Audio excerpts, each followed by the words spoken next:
Welcome to the Holistic Success Show. I'm Dr. Robert Puff. And I'm Elizabeth Lozano. Today we're going to have a guest coming on talking about how he lost a great amount of weight through making really positive changes in his life. Dr. Puff is going to be sharing with us some visualizations that will help you to live a more peaceful life. And one question from you is about how do you find balance in a partnership? And the other question is about how to manage the stress when you're kind of struggling with your finances and your job. Thank you so much for joining us, and we hope you enjoy the show.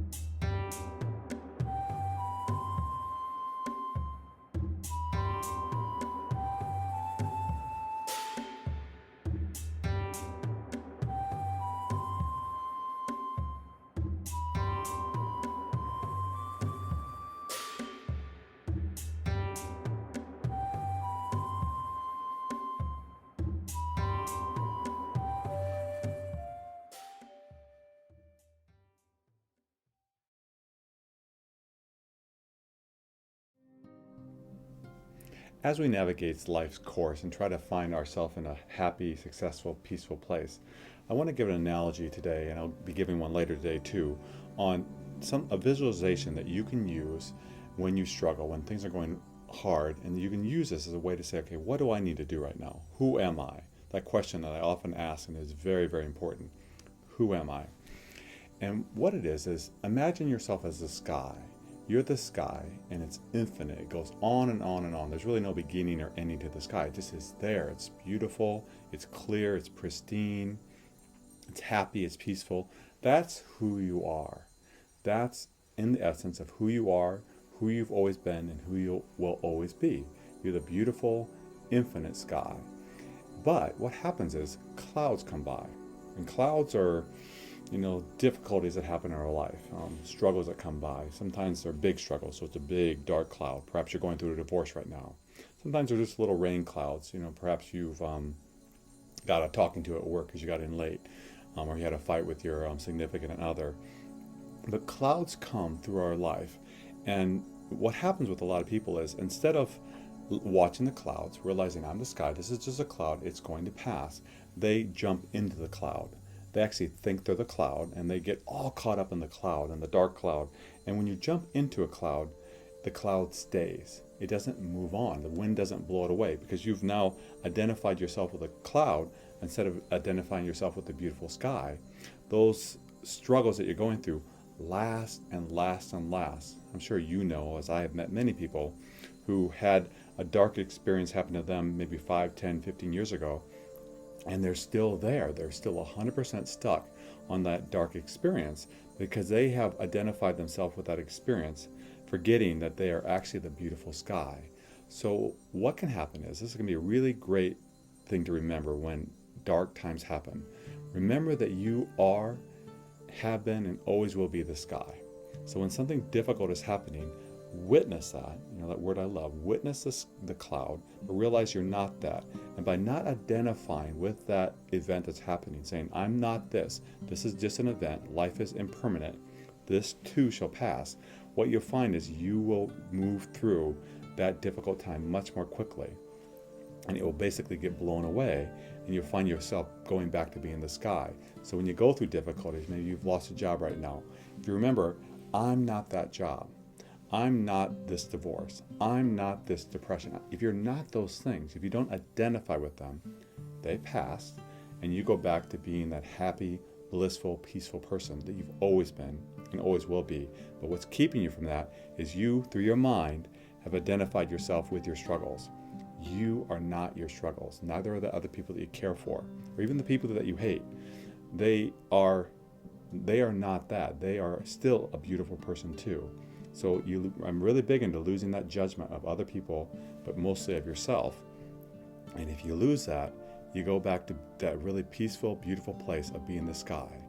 So be the sky, identify with the sky, and when the clouds come, do not identify with them, watch them, and you'll see that they'll blow away, and you go back to being the sky. Peace. Our first question this week comes to us from Mallory in Dublin, Ireland. I love the show, and it's great to see a positive message being brought out. I have just delivered a baby, but my husband is never around the house. He's either hanging out with his friends or working. I want him to have fun because he's still young, but I want him to be at home with me too. How do I let him know this? Well, you're asking a question a lot of women will have to face in their life. When the baby comes, life changes. And when it changes, you have to decide, okay, we need to change as a couple. But as a couple, being a team, you matter too.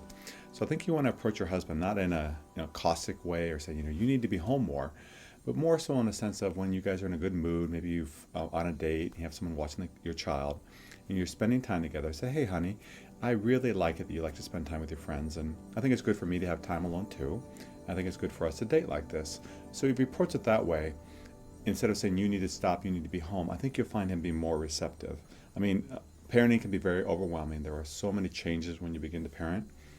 But approaching him in a loving way, I think, is the first step. And then if he does start getting a little bit defensive, because he said, well, I work hard and I support this family, then you're going to say, oh, that's okay. Well, let's just think about it, because I know you love me, and I'm important to you, and I definitely love you. We have to make it sure that we both absolutely get time off, because time off is a beautiful part of being a parent. There's 3 parts of parenting.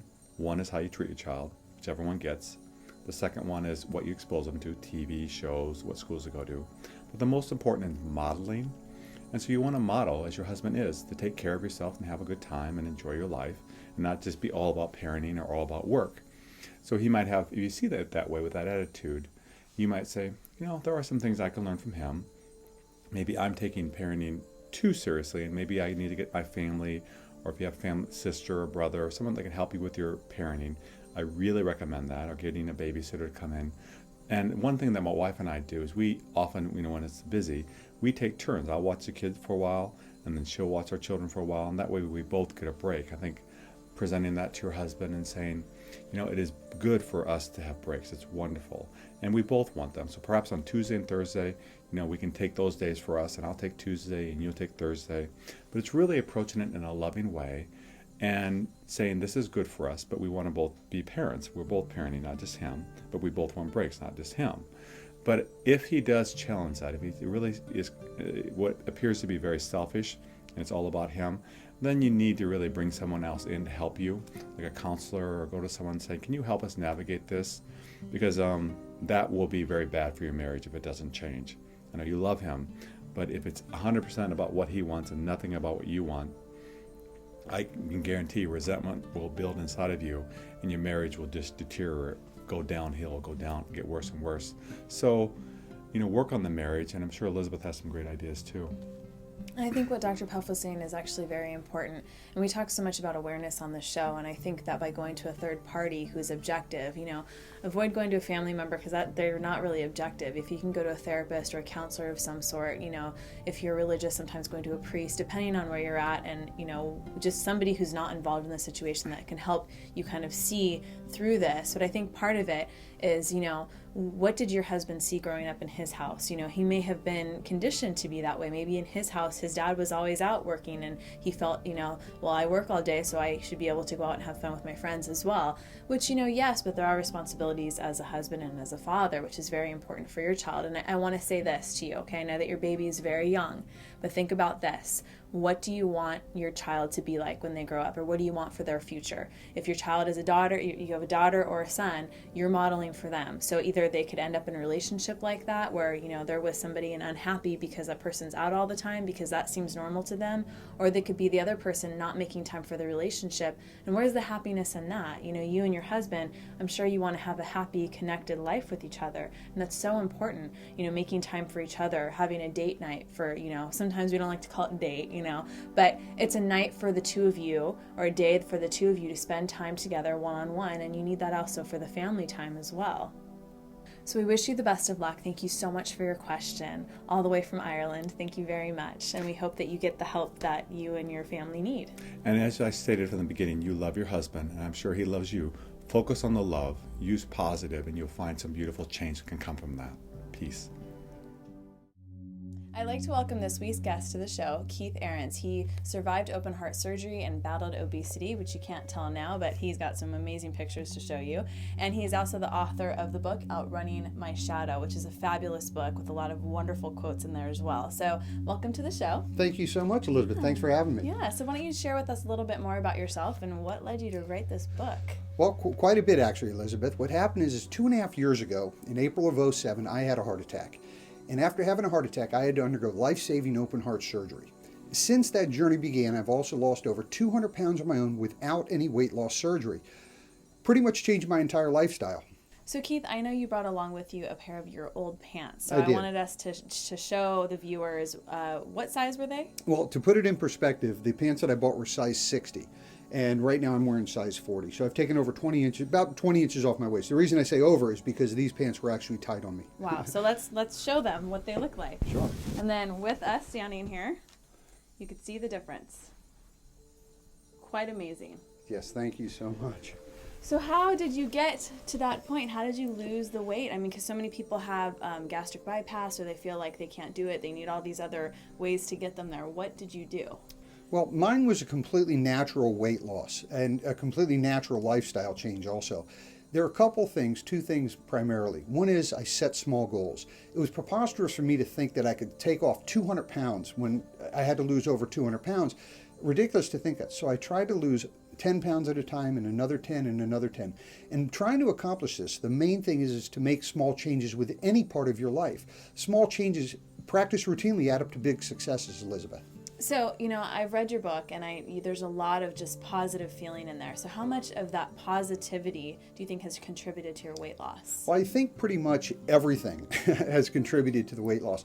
Being a positive person and having a positive outlook on life certainly made things much easier for me, whether it be around friends, family, coworkers, etc. So that positive attitude will certainly get you much further ahead than if I had a negative attitude. Now, Keith, obviously it's been a long journey to lose the weight. Would you mind sharing it with us what the journey was like when you gained that weight as well? I'll be happy to. What happened is as a child, I was a big kid. I had an obesity problem as a child. When I went into high school and into college, I became an athlete. So I took the weight off, became physically fit. As soon as I left college, I all of a sudden was faced with a desk job, and my life became completely sedentary. So that led to starting to put on the weight. So as soon as I started after college, having a desk job, I started packing on the weight.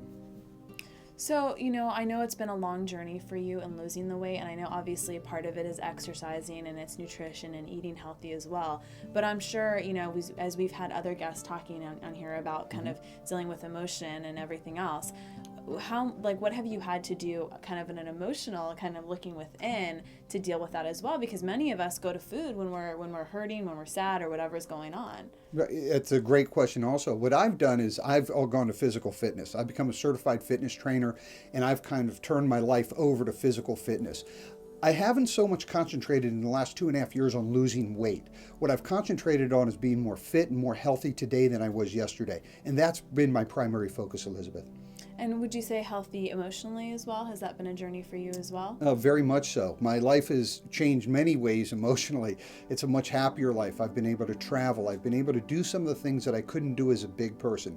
And I've come to accept some of the things that I used to fight with also. So if you had some advice to give to our viewers out there who may be struggling with weight, or maybe they have somebody that they love who might be struggling with weight, what is some advice or tips that you can give to them? Well, the 5 tips that I would give to anybody, the first thing to do is get a checkup. Just because you're not sick doesn't mean that you're healthy. So get a checkup from your doctor. Find out what's going on within your own body. That's the most important thing to do. The second thing is that if it is a weight issue or if it is a physical fitness issue, which many of us have, then make small changes. Make small changes in your life. Do some of the things that you need to do to improve your quality of life and your own well-being. Set small goals, as I said before. Make sure the goals you set aren't too high, because if you do stray a little bit, it's much easier to get back on track. The fourth thing that I do is I don't diet anymore. For 23 years, I dieted on and off, and I failed 100% of the time at every diet. So, Elizabeth, people don't want diet advice from me, needless to say. But I do know something about nutrition and what's healthy and what's not.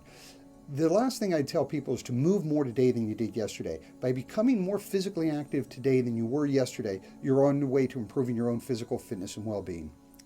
So Keith, if somebody wants to get a hold of you, because I know that you could be very inspirational for people, sometimes just having that rapport with you, or if they want to get a hold of your book, a copy of your book, and you have a fabulous website, which I just found out you developed yourself, you designed it yourself, very impressive. Thank you. What is your website? How can people get a hold of you? Well, the website is outrunningmyshadow.com, and your visitors can go to outrunningmyshadow.com. There's some fitness tips, some health tips. There are also some links to NIH, the National Institute of Health, for heart disease, warning signs, symptoms, things like that, and also some obesity questions that might be answered for you, and some physical fitness exercises and activities that you can do. So outrunningmyshadow.com. Also, please feel free to join me on Facebook too. I'd love to have you as a friend. And I just want to say that your book is really an easy read. It's very easy to read. And it keeps you kind of going. I kept going, okay, I'm going to go one more chapter.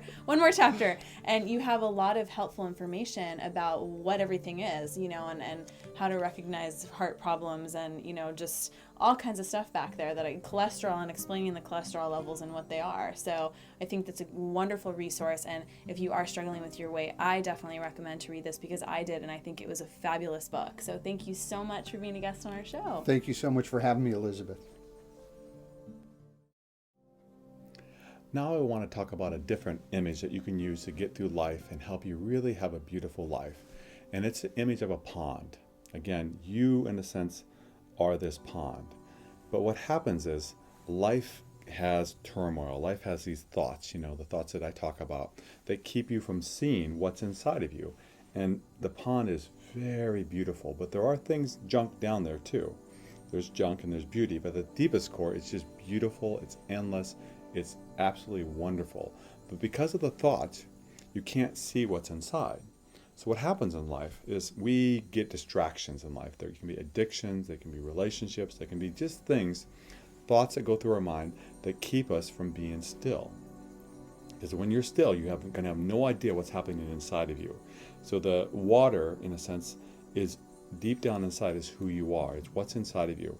Now, because of your life, you may have, as you've gone through life, may have had bad things happen to you. Maybe you, when you were 7, kids really tease you because you're overweight.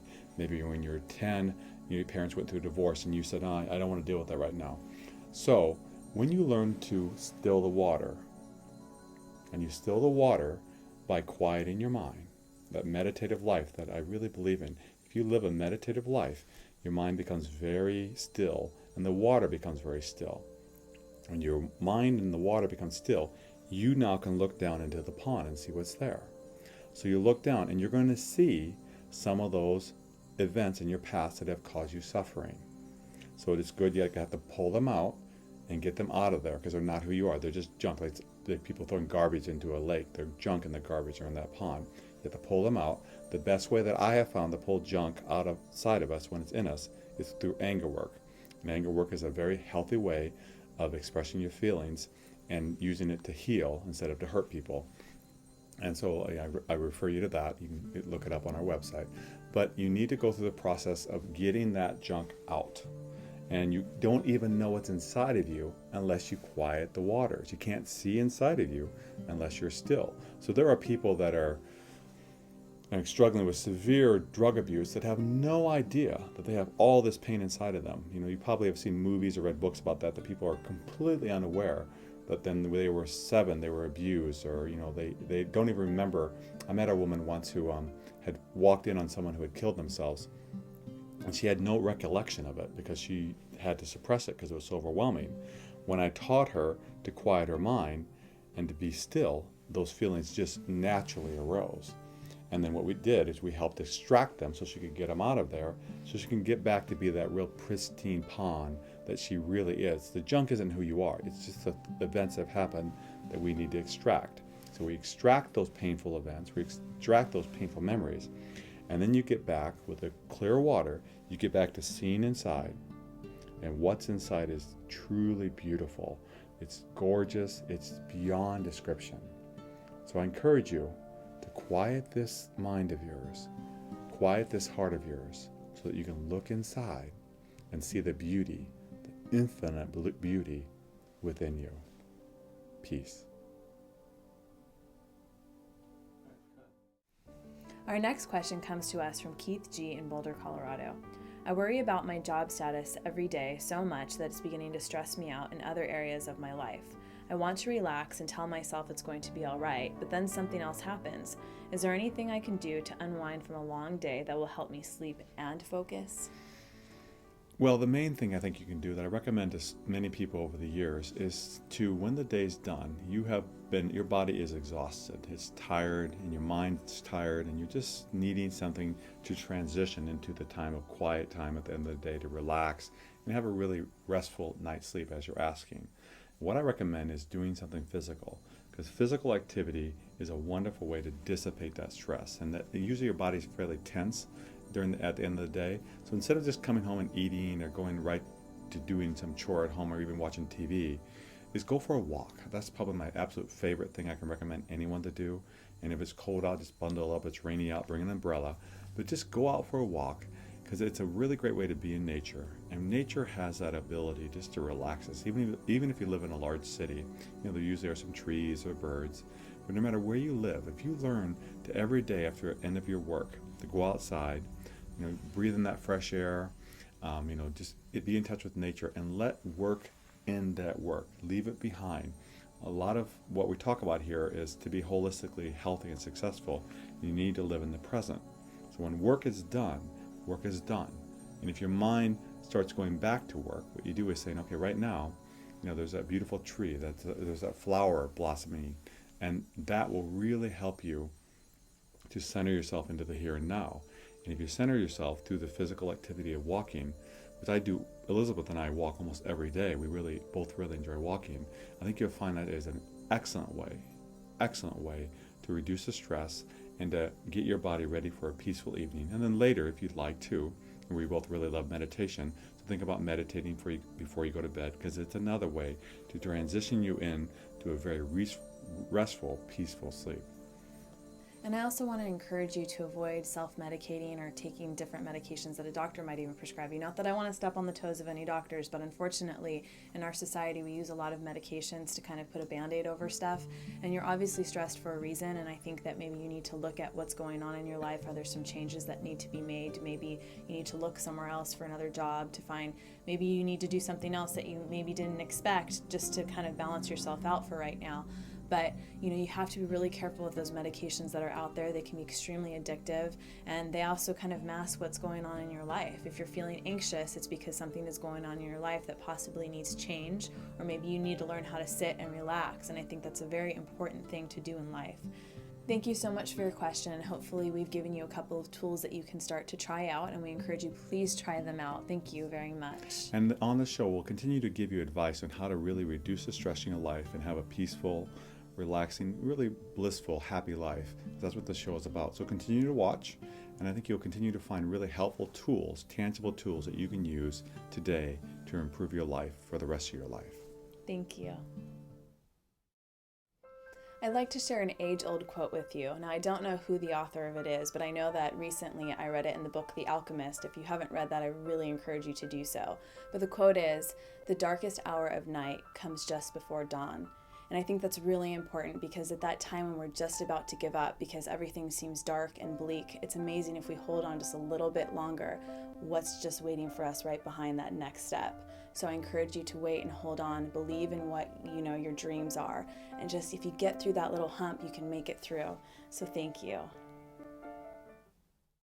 Thank you for joining us on the Holistic Success Show. Don't forget, we can't do this without you, so please write to us with your questions. And please subscribe to our website if you haven't done so already, so you can get updates about the upcoming guests on our show and all the other wonderful, great things that we're doing. We also have 10% on our bookstore for anybody who signs up.